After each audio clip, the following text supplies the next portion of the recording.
Hi hello welcome to our channel. నేను మీసిరి. ఈరోజు మనం చెప్పుకోబోయే కథ మిసెస్ అగస్త్య పార్ట్ 15. కథలోకి వెళ్లే ముందు వీడియోని లైక్ చేసి హైప్ చేయడం మిస్ చేయకండి ఫ్రెండ్స్. ఇక రండి. నా వైపే కొన్ని క్షణాల పాటు సూటిగా చూస్తూ లేచి బెడ్ మీద నా పక్కన కూర్చుంది విన్ని. బెడ్ రెస్ట్కి దిండి వేసి నన్ను మెల్లగా కూర్చోబెట్టింది. శ్రీ, నువ్వేదైనా తెలిసి అడుగుతావో తెలియక అడుగుతావో, తెలిసి చేస్తావో తెలియక చేస్తావో నాకు అర్థం కాదు అని అడుగుతున్న విన్నీ మాటలకి ఏమి అర్థం అవ్వగా, ఇప్పుడు నేనేం చేశానే అని అయోమయంగానే అడిగాను. ఒక సాధారణ ఎంప్లాయీవి నువ్వు రాకపోతే ఆయనేమంటారు? ఆయన అగస్త్య సార్ రేపు ఉదయం ఫ్లైట్కి ఫారిన్ వెళ్తున్నారులే అని చెబుతున్న విన్నీ మాటలకు ఆశ్చర్యంగా అనిపించింది నాకు. ఇంత సడన్గా ఫారిన్ ఎందుకే అని అడిగాను నేను అయోమయంగా. ఇక రారంట, అక్కడి నుంచి ఇక్కడ బ్రాంచెస్ అన్నీ చూసుకుంటారట అని చెప్తుంటే, నీకెలా తెలుసు అని అడిగాను నేను కాస్త కంగారుగానే. అది బయటికి కనిపించకుండా జాగ్రత్త పడాలని ప్రయత్నం చేశాను. ఎలా అంటే ఏంటి, అందరికీ తెలుసు, మామూలుగా ఆఫీస్లో చెప్పారు అని చెప్పింది విన్ని. నాకు యాక్సిడెంట్ అయిన సంగతి తెలుసా అని అడిగాను నేను. తెలుసు. ఆయన నీకు యాక్సిడెంట్ అయిన సంగతి ఆయనకి గుర్తుంటుందా ఏంటి? నువ్వు ఒక మామూలు ఎంప్లాయీవి కదా అని విన్ని అంది. అవును కదా అని దిగులుగా అన్నాను. అగస్త్యనే ఏదేదో అన్నాను. మళ్ళీ అతను ఎడిపోతే నాకెందుకు? అతనికి నాకు పడదు, కానీ తనే కావాలి అనిపిస్తోంది. ఒక్కసారి చూడాలనిపిస్తోంది. ఆ విషయం విన్నీకి ఎలా చెప్పాలి? ఒకసారి నా కోసం రావచ్చు కదా మిస్టర్ అగస్త్య. నీ లవర్ని కాదు, మామూలు ఎంప్లాయ్, బాస్ రిలేషన్ మన మధ్య ఉంటే బాగుంటుంది కదా. ఒక్కసారి కనిపించవచ్చుగా నేను మనసులో అనుకున్నాను. సరిగ్గా అదే సమయంలో నేనున్న రూము డోర్ తెరుచుకుంది. తలెత్తి చూసిన నాకు సుదర్శన్ అంకుల్ కనిపించారు. శ్రీ, ఎలా ఉందిరా ఇప్పుడు అని అడిగాడు. పర్లేదు అంకుల్ అని చిరునవ్వు విశ్రాంతానికి. శ్రీ, నేను ఒక విషయం గురించి అడుగుతాను, ఏమనుకోకమ్మా అని అంకుల్ చెబుతుంటే అదేంటో నాకు అర్థం కాలేదు. ఏంటి అంకుల్, మీరు ఇలా అడగాల? పర్లేదు, ఏదైనా అడిగే స్వతంత్రం మీకుంది, అడగండి అని అన్నాను నవ్వుతూ. అగస్త్యకి నీకు మధ్య ఏమి జరిగిందో నాకు తెలియదు శ్రీధ, కానీ నువ్వు అగస్త్యని కాదనుకోవడం నాకు నచ్చలేదు. నీ తండ్రి స్థానంలో ఉండి చెబుతున్నాను, అంతకంటే మంచి వ్యక్తి నీకు దొరకడు. అగస్త్యని నీకు వెతికి మరీ చూశాడు మీ నాన్న. అసలు మీ ఇద్దరికి ఏమైందో తెలియడం లేదు. వెళ్ళిపోతున్నాడు కదా ఫారిన్కి. అంకుల్ చెప్తుంటే మాట్లాడలేదు నేను. అగస్త్యని దూరం చేసుకోవడం నాకు ఇష్టం లేదు, కానీ ఎందుకో నా మీద తనకు ప్రేమ లేదని అనిపిస్తోంది. ఒక్కోసారి కేవలం ఇష్టం మాత్రమే అనిపిస్తోంది. అంకుల్, మా ఇద్దరికీ పొందన కుదరలేదు. తన బిహేవియర్ నాకు నచ్చదు అని అన్నాను నేను. శ్రీ, అగస్త్యకి కోపం ఎక్కువే, కానీ నువ్వంటే మహాభిమానం తల్లి. స్వయంగా పెళ్లి ప్రపోజల్ తీసుకొచ్చింది కూడా తనే. నీకు ఎవరూ లేని సమయంలో నీ చెయ్యి అందుకుంది కూడా తనే. నువ్వు ఒంటరిగా బాధపడుతుంటే చూడలేకపోయాడు. వెనుక ఉండి నా చేత సాయం చేశాడు. మొత్తం ప్రతి క్షణం నేను కంటికి రెప్పలా కాచుకున్నాడు. నువ్వెందుకు వద్దనుకుంటున్నావో నాకు తెలియదు తల్లి, దిగులుగా చెప్పాడు సుదర్శన్ అంకుల్. నా ప్రాణాలు గాలిలో కలిసిపోతాయి అనుకునే చివరి క్షణం అగస్త్య మీద నెగిటివ్ ఫీలింగ్ ఏమాత్రం లేదు నాకు. కానీ తనకెందుకు దగ్గర కాలేకపోతున్నానో నాకే తెలియట్లేదు.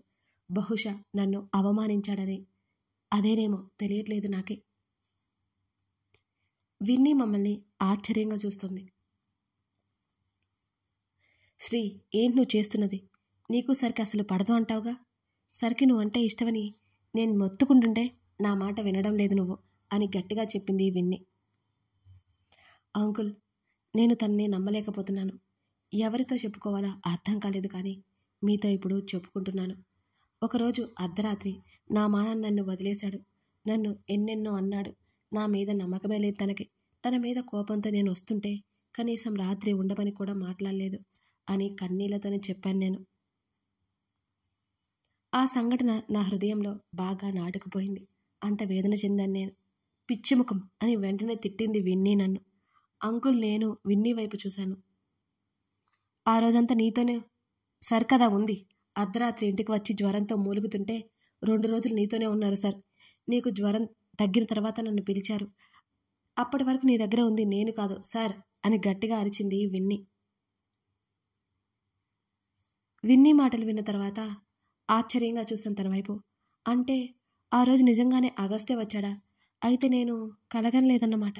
కోపంలో తిట్టేసి మళ్ళీ నా వెనకే వచ్చి ఉంటాడు మహానుభావుడు అనుకున్నాను నేను. ఇదిగో వారం రోజుల నుంచి నువ్వు బెడ్ మీద ఉంటే నిన్ను చూసుకుంది ఎవరే? కోపంగా నా దగ్గరికి వచ్చింది మళ్ళీ అడిగింది విన్ని. తన వైపు అనుమానంగా చూశాను నేను. ఈ వారం రోజులు నీ దగ్గర ఉంది ఎవరో కాదు, అగస్త్య సార్ అని విన్ని చెప్పింది గట్టిగా. అవును శ్రీధ, నువ్వు స్పృహలోకి వస్తావు అని 2-3 సార్లు హాస్పిటల్కి వచ్చాను. నీ దగ్గరే ఉన్నాడు అగస్త్య. చెప్పొద్దని మా దగ్గర మాట తీసుకున్నాడు. కానీ చెప్పక తప్పట్లేదు. నిన్ను ఎట్టి పరిస్థితులను వదులుకోను అన్నాడు. కానీ ఇప్పుడు ఎందుకు వదిలి వెళ్ళిపోతున్నాడో అర్థం కావడం లేదమ్మా అని అంకుల్ నాతో అన్నారు. నువ్వంటే ఇంత ప్రేమ అనుకోకుండా ఉండలేకపోయాను. నేనంటే ఇంత ప్రేమ అనుకోకుండా ఉండలేకపోయాను. కానీ అంతలోనే నా మీద అనుమానం ఉన్న చోట నేను ఉండలేను అని నాకు అనిపించింది. శ్రీ, నీకు స్పృహ కూడా లేదు.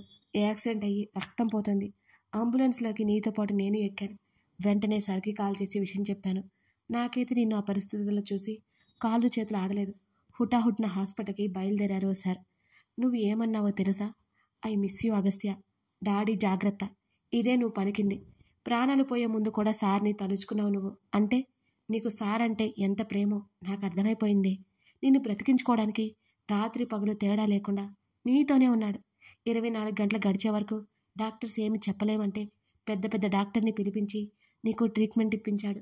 నువ్వు కళ్ళు తెరిచి 1 గంట ముందే ఎయిర్పోర్ట్కి వెళ్ళిపోయారు. అది ఫ్రెష్ అవ్వడానికి వెళ్ళారు.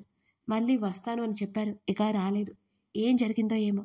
వెళ్ళిపోతున్నాను అన్నారు అని విన్ని చెబుతుంటే మాటలు రాలేదు నాకు.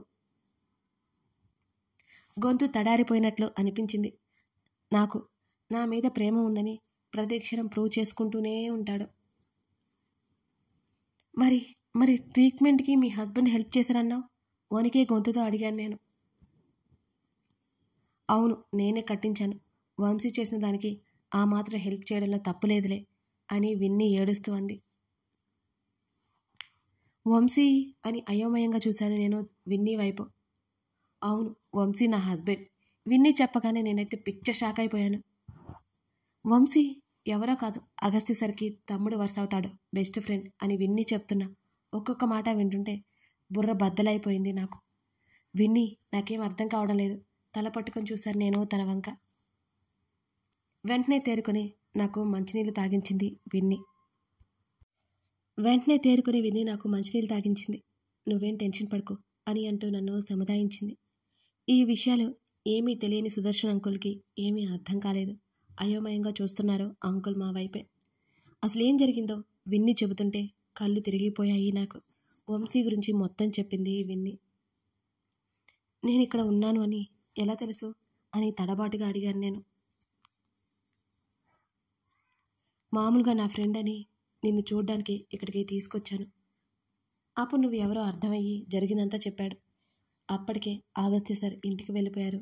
Shri, I'm sorry. నువ్వు చెప్పిన వాటిని బట్టి చూస్తే నా హస్బెండ్ వల్ల అగస్త్య సార్ నీ మీద కోపంగా ఉన్నారని నాకు అర్థమవుతుంది అని విన్ని చెప్తుంటే నేను బొమ్మలా ఉండిపోయాను. నాకు సంబంధం లేని ఒక వ్యక్తి, ఎవరో తెలియని వ్యక్తి వల్ల నా లైఫ్ మీద ఎఫెక్ట్ అవుతుందని నేను అసలు ఏమాత్రం ఎక్స్పెక్ట్ చేయలేదు ఎప్పుడు. విన్నీకి హస్బెండ్ కాబట్టి బ్రతికిపోయాడు, లేకపోతేనా చచ్చిపోయేవాడు నా చేతిలో. కనపడని అప్పుడు చెప్తాను అతని సంగతి అనుకున్నాను నేను. పాపం నా రావణుడు నా మీద ప్రేమ చూపించలేక, కోపం చూపించలేక ఎన్ని అవస్థలు పడ్డాడో. ఎన్నో ఆలోచనల తర్వాత మా రాక్షసుని అసలు వదులుకోకూడదని ఫిక్స్ అయిపోయాను నేను. అంకుల్, అగస్త్యకి కాల్ చేసి ఎక్కడ ఉన్నాడో కనుక్కోండి ప్లీజ్. సుదర్శన్ అంకుల్ వైపు చూశాను నేను. అంకుల్ సంతోషపడిపోయి వెంటనే కాల్ చేశారు తనకి. స్పీకర్ ఆన్ చేశాడు అంకుల్. అంకుల్ చెప్పండి అని అన్నాడు అగస్త్య. అగస్త్య ఎక్కడున్నావు అని అంకుల్ అనగానే ఎయిర్పోర్ట్లో ఉన్నాను అంకుల్ అని చెప్పాడు తను. వెంటనే అంకుల్ నా వైపు చూశాడు. ఫోన్ ఇవ్వమన్నట్టు సైగ చేశారు. ఫోన్ ఇచ్చేసి అంకుల్ విన్ని బయటకు వెళ్ళిపోయారు. స్పీకర్ తీసేసి చెవి దగ్గర పెట్టుకున్నాను నేను. అంకుల్ అని పిలిచాడు. సార్ అన్నాను నేను. మళ్ళీ ఇంకోసారి పిలిచాను. మాట రాలేదు తన నుంచి. అగస్త్య అన్నాను వణుకుతూ. అగస్త్య ప్లీజ్ వెనక్కి వచ్చే అని నేను అడుగుతుంటే సమాధానం చెప్పలేదు. తన దగ్గర నుంచి ఒక మాట కూడా రాలేదు. మాట్లాడవ నాతో? ఏడుపు ఆపుకుంటూ అడిగాను. ఊపిరి పీలుస్తున్న శబ్దం తప్ప తన గొంతు అయితే నాకు వినిపించడమే లేదు. నా కోసం ఒక్కసారి వెనక్కిరా ప్లీజ్, బ్రతిమాలుకుంటున్నాను. అయినా రిప్లై లేదు తన నుంచి. కాల్ కట్ చేసాడేమోనని మొబైల్ చెవి దగ్గర నుంచి తీసి చూసా. కట్ చేయలేదని నాకు అర్థమైంది. ఫ్లైట్ అనౌన్స్మెంట్ వినబడుతోంది. నాకు కంగారు ఎక్కువైపోయింది. నేను నిన్ను బాధ పెట్టాను, నువ్వు దూరం కావాలని. అందుకే అలా మాట్లాడాను. అవన్నీ కావాలని నేను నీతో చెప్పలేను. కోపం తెప్పించాలనే మాట్లాడాను. ఒక్కసారి నీతో మాట్లాడాలి, వెళ్ళొద్దు ప్లీజ్ అని నేను ఎంతగానో రిక్వెస్ట్ చేశాను. బాయ్, నాకు ఫ్లైట్ టైం అవుతుంది అని అన్నాడు. మిస్ యూ అని ఏడ్ చేశాను. షటప్, ఏడ్చి నాకు విసుగు తెప్పించుకో అని కాల్ కట్ చేశాడు సీరియస్గా. మళ్ళీ ట్రై చేశాను. స్విచ్ ఆఫ్ వచ్చింది. బాగా ఏడుపు వచ్చింది. ఆ తర్వాత కోపం వచ్చింది. ఉక్రోషంతో కళ్ళు తుడుచుకున్నాను నేను పదే పదే. ఏదో నిర్ణయించుకున్న దానిలా ఊపిరి బలంగా తీసుకున్నాను. తలుపు తెరుచుకున్న శబ్దం రాగానే నీట్గా ముఖం తుడుచుకొని అప్పుడే లోపలికి వచ్చిన సుదర్శన్ అంకుల్. విన్నీని చూస్తూ అంకుల్కి ఫోన్ ఇచ్చేశాను. అగస్త్య ఏమన్నాడు శ్రీ అని ఆతృతగా అడిగాడు సుదర్శన్ అంకుల్. విన్నీ ఫేస్లో కూడా అదే ఎక్స్ప్రెషన్ కనబడుతోంది నాకు. వస్తున్న ఏడుపుని బలవంతంగా ఆపుకున్నాను. ఏమంటాడు? పెద్ద రాక్షసుడు, పెద్ద బండరాయ్. అరే, ఇక నేను ఏడుస్తుంటే ఏడవద్దని చెప్పకుండా తిట్టాడేంటి? ఫీలింగ్లెస్ ఫెల్లో. నా పాటికి నేను మనసులో తిట్టుకుంటూ ఉండగా, శ్రీ నిన్నే అడిగేది, విషయం చెప్పకుండా ఆలోచిస్తావేంటి అని విన్నీ అరుస్తుంటే అప్పుడు తేరుకుని వెళ్ళిపోతున్నాడు. ఈ పాటికి ఫ్లైట్ కూడా ఎక్కి ఉంటాడు అంకుల్ అని దిగులుగా చెప్పి, అంకుల్ అగస్త్య ఎక్కడ ఉంటున్నాడో కనుక్కోండి, నేనే వెళ్తాను తన కోసం అని అన్నాను. పిచ్చా శ్రీ నీకు? నువ్వు ఉన్న పొజిషన్ ఏంటి, నువ్వు మాట్లాడే మాటలేంటి అని విన్నీ నన్ను ఒకవైపు వాయిస్తోంది. అదే తిడుతోంది. లేకపోతే ఏం చేయాలి? ఏదేదో వాగి వచ్చాను, తప్పదుగా బ్రతిమాలుకోవాలి అని దీనంగా ముఖం పెట్టి నా తల నిమిరి, శ్రీ నువ్వు బాధపడుకో, నిన్ను ప్యారిస్ పంపించే పూచి నాది. అగస్త్య అక్కడే ఉంటున్నాడు. తను ఎక్కడ ఉంటున్నాడో అడ్రస్తో సహా మొత్తం నాకు తెలుసు. తనకి అక్కడ ఒక ఇండిపెండెంట్ హౌస్ కూడా ఉంది. దానికి దగ్గరలోనే మన హౌస్ కూడా ఉందిరా.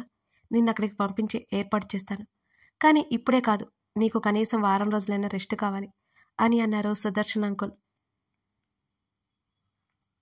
అంకుల్ చెప్పిన వాటికి హ్యాపీగా తలాడించేస్తాను నేను. తల ఊడిపోగలదు.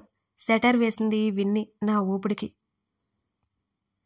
విన్నీ మాటలకు నవ్వి, శ్రీదా డాడీ గురించి వరి అవ్వకు, నేను నీ స్నేహితురాలు, ఇద్దరం చూసుకుంటా, నువ్వు ముందు కోలుకో అని నా తల నిమిరి వస్తానని చెప్పి వెళ్ళిపోయారు అంకుల్. విన్నీ, ఏంటి ఈ రూమ్లో మరో వార్డు ఉంది అని అనుమానంగా అడిగాను. రూమ్కి 2 పేషెంట్లంట. ఆ కట్టానికి అటువైపు ఏదో యాక్సిడెంట్ కేసు అయితే నీకు యాక్సిడెంట్ అయ్యే ముందే వాళ్ళు వెళ్ళిపోయారు. ఇప్పటికైతే ఎవరూ లేరులే అని అంది విన్నీ. అగస్త్య గురించి ఆలోచిస్తూ కళ్ళు మూసుకున్నాను నేను. విన్నీ నా ఫోన్ అని అడిగాను. అంకుల్ రూమ్లో ఉంటే నేనే తెచ్చాను, ఇదిగో అంటూ ఫోన్ చేతిలో పెట్టింది విన్నీ. విన్నీ ల్యాపీ కావాలి, ఇంటర్వ్యూ ఉంది అని అడుగుతుంటే నన్ను కొట్టేలా చూసింది ఈసారి. నోరు మూసుకొని రెస్ట్ తీసుకోవే. నువ్వున్న పొజిషన్ ఏంటి, ఇంటర్వ్యూ ఏంటి? గట్టిగా అరగంట సిస్టమ్ ముందు కూర్చున్నావంటే నీ తల పగిలిపోతుంది. తలకు దెబ్బ తగిలింది, ఇంటర్నల్గా ప్రాబ్లం ఏం లేదు కాబట్టి బ్రతికిపోయావు నువ్వు. ఇప్పటికైనా నోరు మూసుకొని కూర్చో అంటూ నన్ను గట్టిగానే వాయించి పడేసింది విన్నీ. నా బాగు కోరుకుంటున్న నా స్నేహితురాలు తను. అలాగే అన్నట్టు బుద్ధిగా తల ఊపాను. మెల్లిగా కళ్ళు మూసుకుని నిద్రలోకి జారుకున్నాను. టాబ్లెట్స్ ప్రభావంతో నేను. మరో 4 రోజులు గడిచాయి. నేను కాల్ చేసినా లిఫ్ట్ చేయలేదు మిస్టర్ అగస్త్య చక్రవర్తి. మిసెస్ అగస్త్య అంటే బొత్తిగా భయం లేకుండా పోతుంది. ఆ మిస్టర్ అగస్త్యకి చాలా ఓవర్ చేస్తున్నాడు. నేనేంటో చూపిస్తా. అరే తప్పైపోయింది కానీ ఎన్ని మెసేజ్లు పెట్టినా ఒక్క రిప్లై కూడా ఇవ్వడు. నేను తన దగ్గరికి వెళ్ళి తన పని చెప్తా. ఇంకొక రోజు ఆగితే డాక్టర్స్ డిశ్చార్జ్ చేస్తామని చెప్పారు నాతో. ఒకరోజు సాయంత్రం అందమైన కళ. ఆ కళలో నేను, నా రావణుడు నా ముఖాన్ని చేతుల్లోకి తీసుకుని నా నుదుటి మీద ముద్దు పెట్టుకున్నాడు. గట్టిగా హత్తుకున్న అగస్త్యని మా ఇద్దరి మధ్యలో కనీసం గాలి కూడా చేరలేకపోయింది. మిస్ యూ రావణ్ అని అంటూ నేనే ఒక అడుగు ముందుకు వేసి తన పెదవులని ముద్దాడాను. వదల్లేదు నా రాక్షసుడు. నడుము మీద ఒత్తిడి తెస్తూ నడుము పట్టి కాస్త పైకి ఎత్తేశాడు. తన కనువుగా మార్చుకుంటూ, ఎంతైనా తాటి చెట్టు పర్సనాలిటీ కదా, నేనేమో తన పక్కన ఈత చెట్టులా ఉండిపోయాను. చిచి, పోలిక చెత్తలా ఉంది. ఎంతో అందంగా సాగిపోతున్న ముద్దుని డిస్టర్బ్ చేస్తూ ఒక పిలుపు. మెల్లిగా కళ్ళు తెచ్చి చూసిన నాకు పెద్ద షాక్ తగిలింది. కథ కొనసాగుతోంది. ఇంతకీ శ్రీధకి తగిలిన షాక్ ఏంటో? అగస్త్య కోసం శ్రీధ వెళ్ళనుందా? అతను తన కోసం తిరిగి వస్తాడా, లేకపోతే తనే అతన్ని కలుస్తుందా? అతనికి వస్తున్న కోపాన్ని, ఆమెకు దూరంగా ఉండాలి అనుకునే నిర్ణయాన్ని అగస్త్య మార్చుకోగలడా? ఇవన్నీ తెలుసుకోవాలంటే ముందు పార్ట్స్ చూడాల్సిందే. నేను మీకు ఈ కథ నచ్చితే మీ నుంచి లైక్ ఎక్స్పెక్ట్ చేస్తున్నానండి. చూడాలి ఈ కథ మీకు ఎంతగా నచ్చిందో. అప్పుడే నేను ఇంకా డబుల్ అప్డేట్స్ ఇవ్వగలను. Thank you.